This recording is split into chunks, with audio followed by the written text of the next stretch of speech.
अगर आप जाकर के वार्ड 7 में देखोगे तो वहाँ करीबन करीबन गोटू चारों ओर पानी है, कीचड़ है, बहुत ऐसी व्यवस्था है। अच्छा सर, जो भी कमियां हैं वार्ड के अंदर, आप उन्हें कैसे ठीक करेंगे? वार्ड 7 की हालत बहुत बुरी है, जो मेरी टीम ने स्टडी किया, जो हमारी टीम ने पाया, तो वार्ड 7 की हालत बहुत बुरी है। आप कैसे उनको ठीक कर देंगे?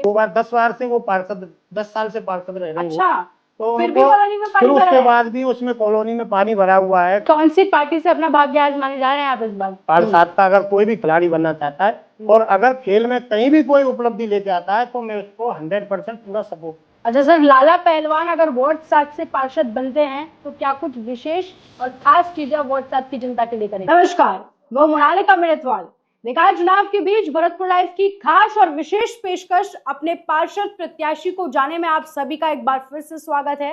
और आज भरतपुर के वार्ड 7 के पार्षद प्रत्याशी तेजेंद्र सिंह उर्फ लाला पहलवान हमारे साथ हैं। सर के कुश्ती के मैदान में आपने बड़े ही चर्चे सुने होंगे, आज सर से आपको रूबरू करवाते हैं। सर, पार्षद प्रत्याशी नमस्कार सर, कैसे हैं आप? नमस्ते मैडम। जी सर, कैसे आप कुश्ती के मैदान से अब सीधे राजनीति में आ गए हैं?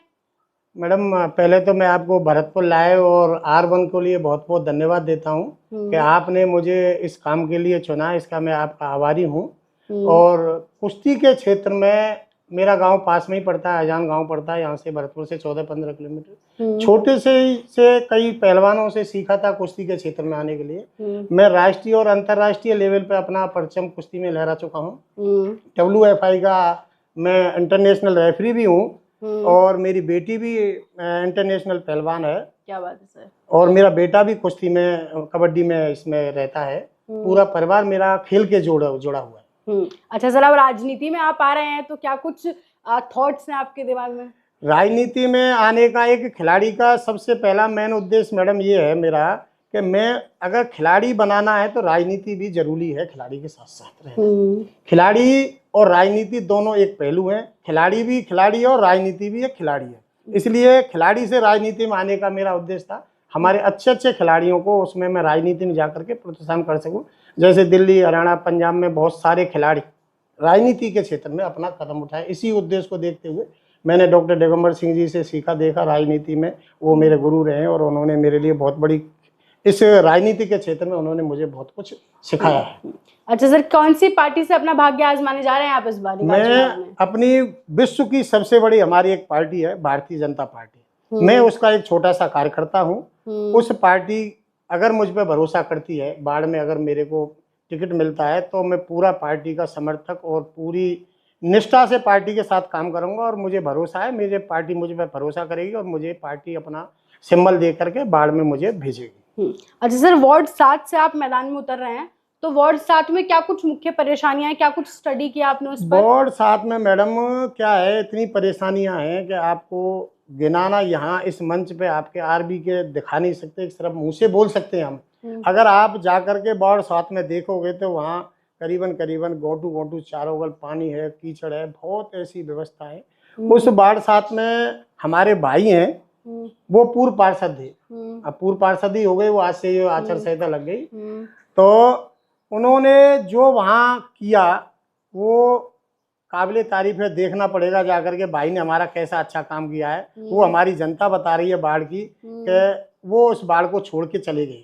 अच्छा, ऐसा अच्छा काम किया है उन्होंने कि बाढ़ में उनकी जाने की हिम्मत नहीं, वो चुनाव नहीं लड़ रहे, वो किसी अपने दूसरे साथी को उस बाढ़ में चुनाव लड़ा रहे हैं। अब उनकी कार्यशैली क्या रही है बाढ़ के अंदर वो तो वही बता सकते हैं इस चीज को, पर बाढ़ के अंदर बहुत सारी कमियां हैं, इसीलिए उन्होंने प्रतिद्वंदी दूसरा मेरे सामने उतारा है। अच्छा सर, जो भी कमियां हैं वार्ड के अंदर, आप उन्हें कैसे ठीक करेंगे? वार्ड 7 की हालत बहुत बुरी है, जो मेरी टीम ने स्टडी किया, जो हमारी टीम ने पाया, तो वार्ड 7 की हालत बहुत बुरी है। आप कैसे उनको ठीक कर देंगे? देखो मैडम, ऐसा है, अलग अलग आदमी की एक कार्यशैली होती है कार्य करने की। मैं कुश्ती क्षेत्र से और खेल से जुड़ा हुआ हूँ, तो मेरे अंदर आलस नहीं है, मेरे अंदर कोई भी ऐसी चीज नहीं है। पिछले प्रत्याशी में आलस था, ये कह रहे हैं आप, जो पिछले पार्षद थे? हाँ, मुझे लगता है जब उनको काम करना था, अगर 10 बार से वो पार्षद, 10 साल से पार्षद रह रहे हैं। अच्छा, तो फिर भी कॉलोनी में पानी भरा है? फिर उसके बाद भी उसमें कॉलोनी में पानी भरा हुआ है, गंदगी इतनी फैली रही है जिसकी कोई सीमा नहीं। अब मैं अगर मेरी जनता, मैं तो बनने वाला कोई नहीं हूँ, मैं तो एक सामान्य कार्यकर्ता हूँ। मैं अब अगर अपनी जनता के पास जा रहा हूँ, अपनी बात बता रहा हूँ मैं उनके, कि मैं आपके बीच, अगर आप मुझे चुनते हो तो मैं आपकी जितनी सेवा मेरे से होगी, मैं उसी वार्ड का वासी हूँ जिस वार्ड से मैं लड़ रहा हूँ। पहले तो मेरी ये है। अब करीब से उन समस्याओं को समझते हैं। सारी समस्याओं को मैं आज से नहीं, पिछले 10 साल से 15 साल से जानता हूँ। वो समस्या मेरे आगे भी है और मेरे वार्ड के वासियों के आगे। इसी सोच के लेके मैं उस वार्ड में पहुंचा हूँ। कोशिश है मेरी पार्टी मुझे सिंबल देगी और मैं भारतीय जनता पार्टी का, हमारा भरतपुर में बोर्ड बनेगा, हमारा मेयर भारतीय जनता पार्टी का बनेगा, तो 101% हम उस वार्ड की समस्याओं को 100% सॉल्व करेंगे। क्यों, पिछली सरकार में बोर्ड हमारा कांग्रेस का था और पार्षद भी हमारे कांग्रेस के ही थे, उनके ही समर्थक थे, तो उन्होंने फिर भी काम नहीं कराया। पर मैं जिम्मेदार मानते हैं वार्ड 7 की हालत के लिए। वार्ड 7 की हालत बहुत बुरी है। हमारी टीम धरातल पर गई, उन्होंने पाया घुटनों तक वहां पानी है, बहुत बुरी परिस्थिति। आप सारी चीजों को ठीक कर देंगे। और जिम्मेदार किसे मानते हैं? जिम्मेदार मैं अपने मेयर साहब को भी मानता हूँ, क्यों उन्होंने उनको सपोर्ट नहीं किया। और जो मेन पार्षद हैं जो हमारे, उन्होंने उनसे क्या काम कराए क्या नहीं कराए वो तो उनकी कार्यशैली बताएगी। पर बाढ़ की परिस्थिति बहुत ज्यादा खराब है। आप जाके देखिए, एक वीडियो वहां का अभी बना के डालें। मेरा आपसे निवेदन है, वार्ड नंबर 7 का, और उनकी जनता से पूछेगा आपके पार्षद जी ने क्या किया है इसमें। हमारी मेयर बनेगा 100%, हमारा श्योर बनेगा। हमारे मुख्यमंत्री जी श्री भजनलाल शर्मा जी भरतपुर में इतना विकास कर रहे हैं कि बाढ़ क्या, मैं यूं कर रहा हूँ, भरतपुर में विकास की बाढ़ बहेगी।